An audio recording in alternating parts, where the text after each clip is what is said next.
I'm Dr. Jonathan Chung, and today we're going to be talking about muscle mass and what this has to do with brain health.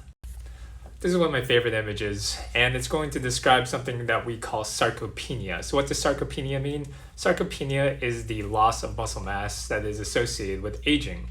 And what you can see here are three images of people. One is a 40-year-old triathlete that's at the very top.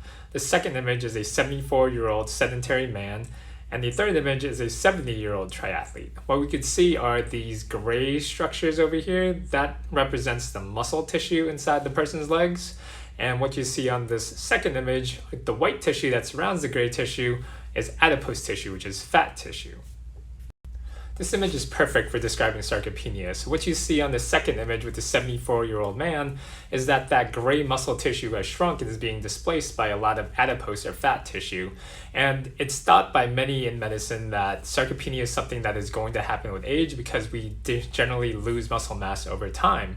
But the thing is, what you see on this image is that with healthy levels of physical activity, you could actually preserve muscle mass. And that's why you see that the 40-year-old triathlete and the 70-year-old triathlete, as long as they're staying active, they could actually maintain that muscle mass, which means that the person is going to be resistant to frailty and they're going to have a lot of resilience as they go through an age, which means a lot of independence.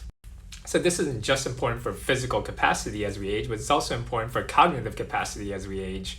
Because there's been studies like this one where there's an association between a loss of muscle mass with aging and the rates of cognitive decline. People that are able to maintain their muscle tissue as they grow older are actually quite a bit healthier cognitively as well. So what does your muscle tissue have anything to do with the brain?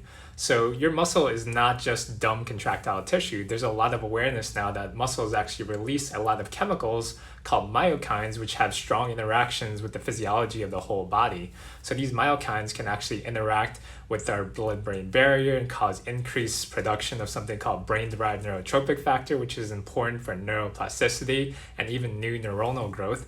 And these myokines also play an important role in the vascular system, making sure that we have healthy arteries so we can circulate blood and oxygen into the brain too.